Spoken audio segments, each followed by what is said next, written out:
भगवान का पवित्र नाम हमारे जीवन के लिए सर्वोच्च वरदान है। हरिभक्ति विलास में स्कंद पुराण के एक वाक्य में वर्णन आता है कि कृष्ण के पवित्र नाम यानी कृष्ण का पवित्र नाम ही हमारे जीवन के लिए सर्वोच्च वरदान है। इससे बड़ा वरदान कोई हो ही नहीं सकता। सर्वोच्च वरदान है भगवान का नाम जो हमें मिला है। जो हरिनाम का भजन कर रहे हैं उनके लिए ये जानना अत्यंत आवश्यक है कि हरिनाम हमारे जीवन के लिए सर्वोच्च वरदान है। इससे बड़ा कोई वरदान हमें मिल ही नहीं सकता। केवल हरिनाम भजने और कृष्ण का ध्यान करने से ही संतुष्टि मिलती है, और चाहे कितने भी कार्य कर लें हमें को कहीं संतुष्टि नहीं मिलेगी। चाहे कितनी भी इच्छाओं की पूर्ति कर लें, चाहे कहीं पर भी संतुष्टि ढूंढने की प्रयास करें, चाहे अपने परिवारजनों में, अपने रिश्तेदारों में या खुद में ही संतुष्टि ढूंढने का प्रयास करें, हम कभी भी संतुष्ट नहीं हो सकते, क्योंकि वहां संतुष्टि है ही नहीं। जहां हम संतुष्ट हो सकते हैं, अगर हम वहां जाएंगे तभी हमें संतुष्टि मिलेगी। संतुष्टि हमें सिर्फ और सिर्फ भगवत नाम में मिल सकती है, क्योंकि हम हर पल हर क्षण आनंद को ढूंढ रहे हैं, खुशी को ढूंढ रहे हैं। तो जहां आनंद है, जहां खुशी है, वहीं हमें संतुष्टि मिलेगी। तो सिर्फ भगवत नाम में ही आनंद है। भगवान ही आनंद घन है। भगवान और भगवान का नाम अभिन्न है। तो जब हम भगवान का नाम लेते हैं तभी हमें संतुष्टि मिलती है। भगवान चैतन्य हमें यही उपहार देने के लिए आए हैं। भगवत नाम महाप्रभु का अनुपम उपहार यही है कि जीवन के सर्वोच्च प्रयोजन क्या है जीवन का? कृष्ण प्रेम प्राप्ति। जीवन का सर्वोच्च प्रयोजन कृष्ण प्रेम को प्राप्त किया जाए, इसीलिए चैतन्य महाप्रभु आए हैं ये उपहार देने के लिए हरिनाम का, क्योंकि सिर्फ हरिनाम के द्वारा ही हम अपने प्रयोजन तक पहुंच सकते हैं। तो यह प्रयोजन कैसे करना है हम कैसे इस प्रयोजन तक पहुंचेंगे? जब हम निरपराध होकर भगवत नाम का जाप करेंगे, जब हम भगवान का नाम अपराध रहित होकर लेंगे। अगर हम अपराध करते रहेंगे और भगवत नाम का जाप कर रहे हैं और उसके साथ साथ अपराध कर रहे हैं, तो हम अपने प्रयोजन तक पहुंच ही नहीं सकते। अनंत जन्मों तक चाहे हम हरिनाम का जाप करें, लेकिन फिर भी हम प्रयोजन तक नहीं पहुंच पाएंगे। हमारा प्रयोजन है भगवत प्रेम प्राप्ति, कृष्ण का प्रेम प्राप्त करना, भगवान को संतुष्ट करना। लेकिन इस उपहार को प्राप्त करने हेतु हमें सही तरीके से जप करना होगा। और सही जप की आधारशिला क्या है कि सावधानी पूर्वक नाम का उच्चारण करना। भगवान के नाम का उच्चारण कैसा करना है? अत्यंत ही सावधानी पूर्वक एक एक शब्द को स्पष्टता से बोलना है। कहीं बोलने में कोई गलती नहीं, त्रुटि नहीं होनी चाहिए।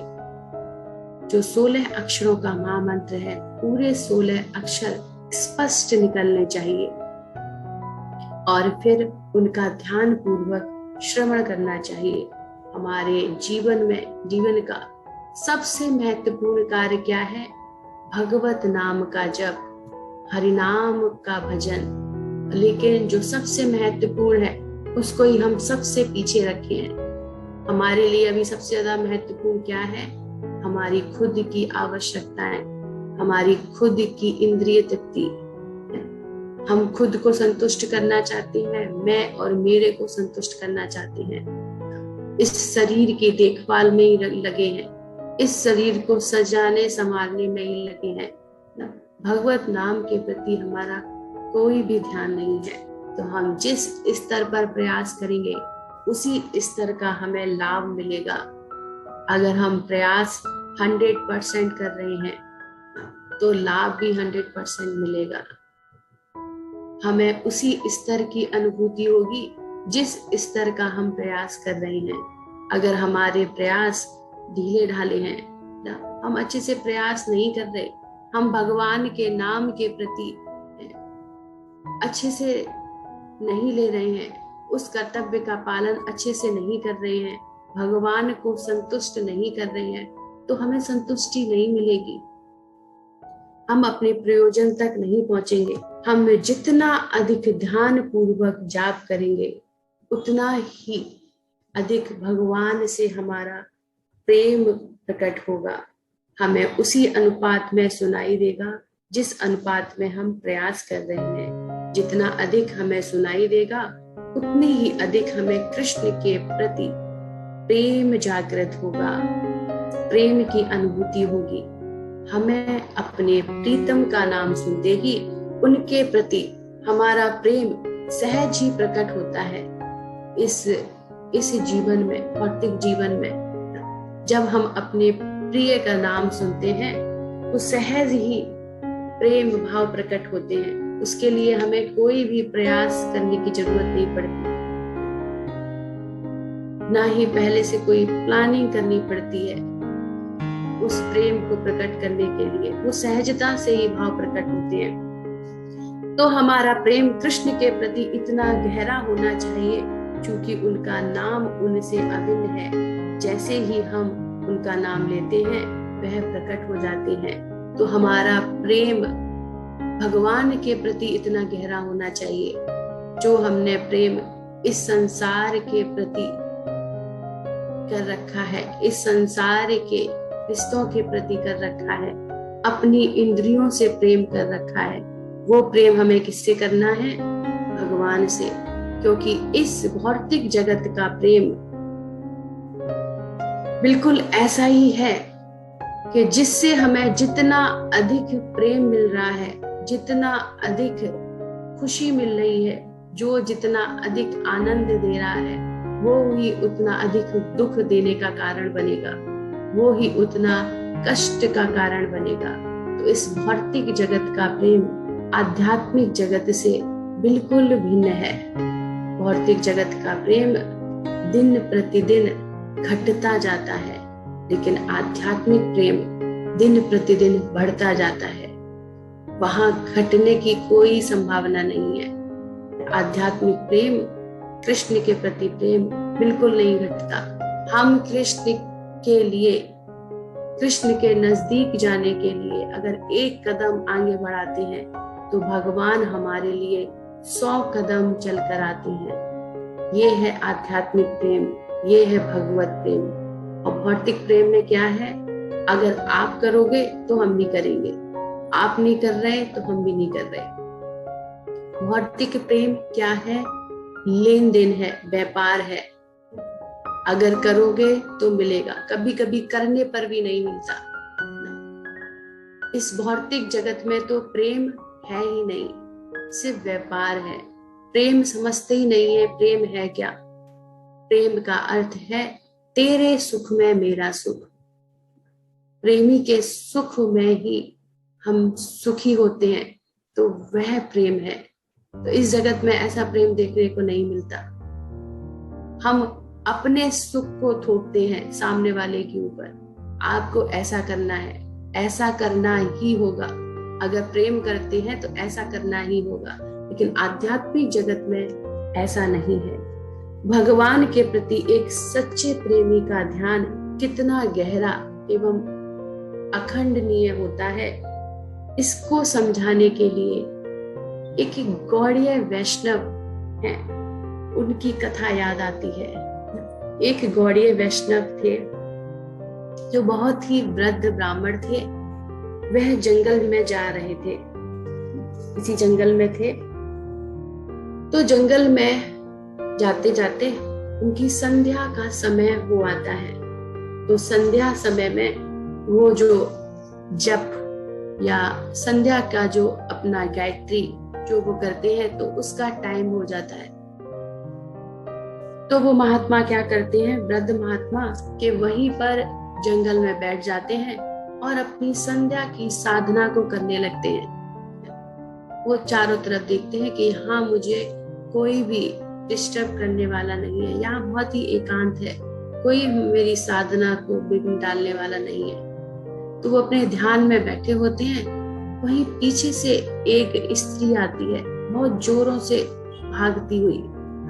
तो जब वो पीछे से भागती हुई आती है तो वो जो महात्मा होते हैं उनके ठोकर लगती है ना, महात्मा को ठोकर मारती हुई वो आगे चली जाती है। वो पीछे मुड़ के भी नहीं देखती कि किसी को मेरा पैर लग गया, कहीं उसको कष्ट तो नहीं हुआ, कहीं उसको चोट तो नहीं लगी। वो बिल्कुल पीछे मुड़ के नहीं देखती, वो सीधी भागी चली जाती है, बहुत तेज दौड़ रही होती है।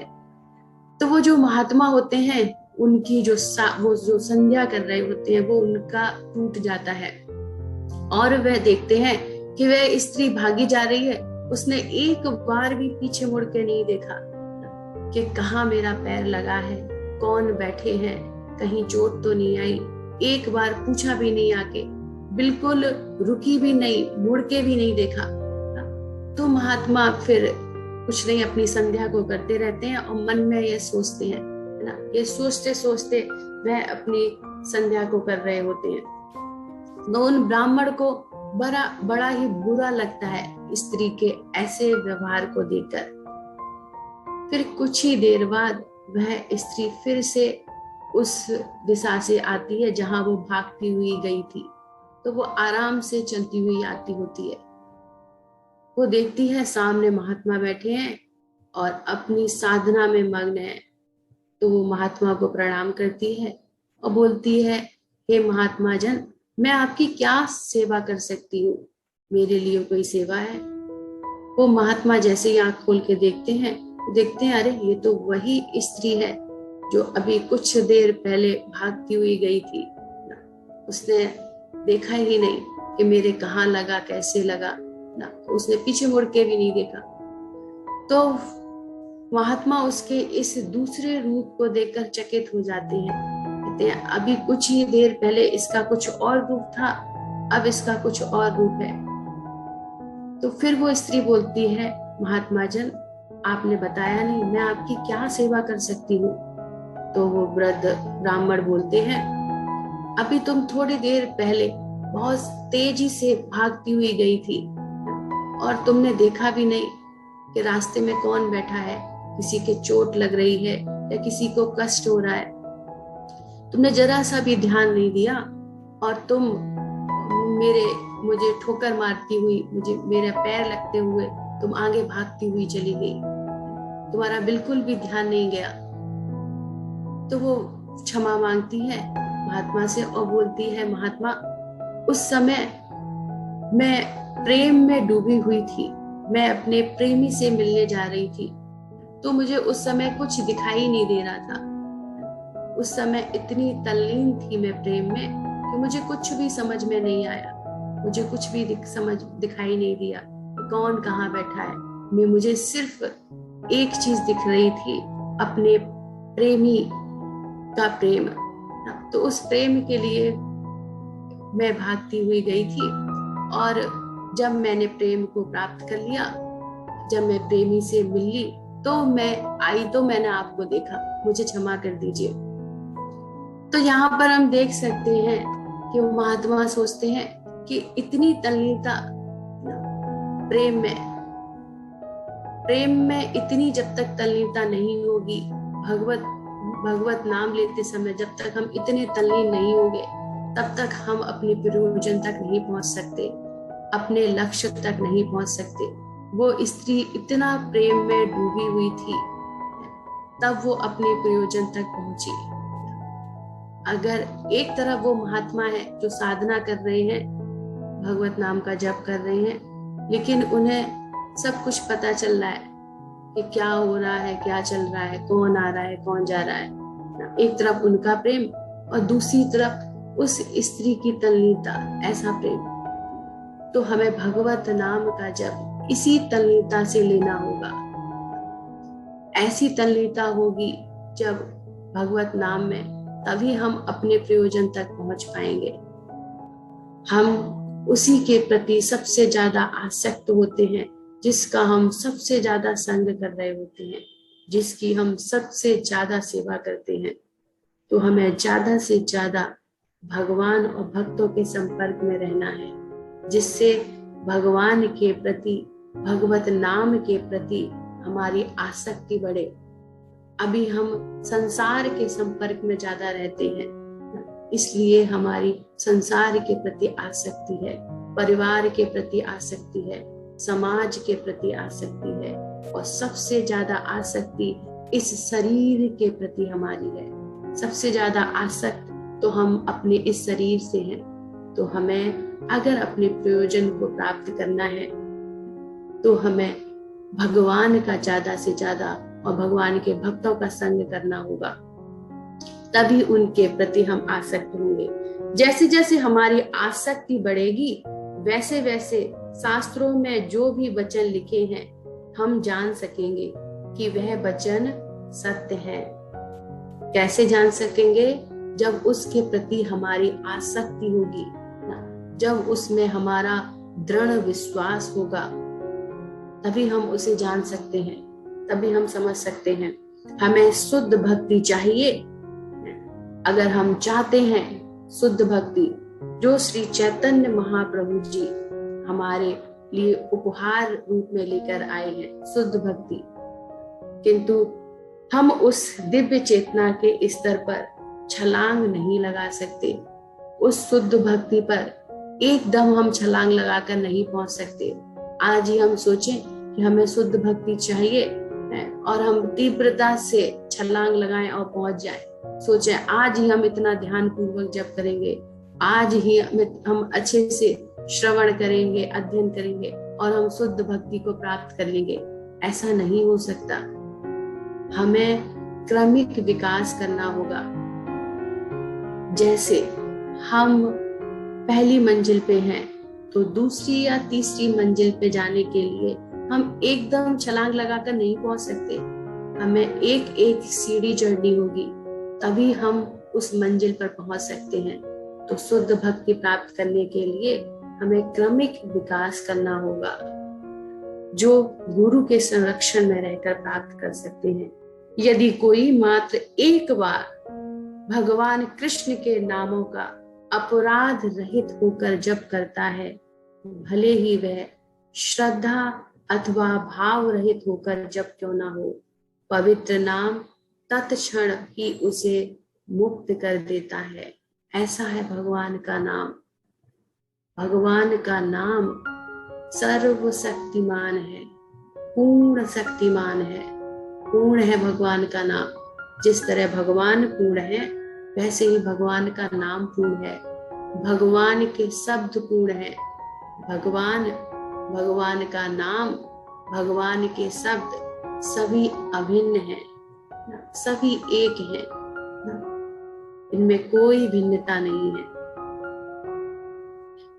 तो जप को किस तरह से हम सरलता से कर सकते हैं, उसका उपाय है कि अपनी चेतना को नाम की ध्वनि से स्पर्श करने दीजिए, यानी कि स्पष्टता से ध्यान पूर्वक सुनना।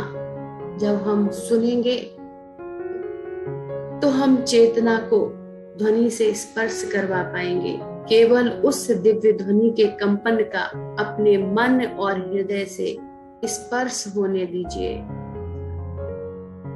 कृष्ण का नाम दिव्य है, वह इस लोक का नहीं है। भगवान का नाम इन वर्ण या अक्षरों से नहीं बना, इन वर्ण या शब्दों से नहीं बना। भगवान का नाम गोलोक से आया है। ये गोलोक केर प्रेम धन है। कहते हैं गोलोक केर प्रेम धन, हरि नाम संकीर्तन। भगवान का नाम भगवान के धाम से आया है। जैसे भगवान अवतरित होते हैं, वैसे ही भगवान का नाम भी अवतरित है, जो महाप्रभु के द्वारा हमें दिया गया है। कृष्ण और हरिनाम के रूप में अपने कृष्ण को हरिनाम के रूप में अपने पास ले आइए। कृष्ण को हम कैसे अपने पास ला सकते हैं? हरिनाम के रूप में। द्वापर में तो कृष्णा सिर्फ यशोदा और देवकी के पास ही थे ना, लेकिन कलयुग में नाम रूप में भगवान सबके साथ हैं। आप सबके साथ हैं भगवान, बशर्ते हमें उन्हें महसूस करना है। हमें ये मानना होगा भगवान और भगवान का नाम एक ही है। नाम रूप में भगवान हमेशा हमारे साथ हैं। तो कृष्ण को हरिनाम के रूप में अपने पास ले आइए, और यह करने के लिए मात्र क्या करना है? जिह्वा और कानों की आवश्यकता है। दो चीजों की आवश्यकता है भगवान को अपने पास लाने के लिए ना। एक तो जीव की जरूरत है और दूसरा कान की। सबके पास है ना, जीव भी है और कान भी है, तो आसानी से हम भगवान को अपने पास ला सकते हैं। बहुत कुछ करने की जरूरत नहीं है। भगवान को लाने के लिए कोई बहुत सहजो सामान की जरूरत नहीं है, बहुत कुछ नहीं चाहिए। सिर्फ क्या चाहिए? जीव और कान के द्वारा हम आसानी से भगवान को महसूस कर सकते हैं और अपने पास ला सकते हैं। भगवान को लाने से हमारा बजट नहीं बिगड़ेगा। भगवान को क्या चाहिए? सिर्फ आपका प्रेम चाहिए। हम उन्हें बुलाते हैं, वो उससे ही संतुष्ट हो जाते हैं, और भगवान को कुछ नहीं चाहिए।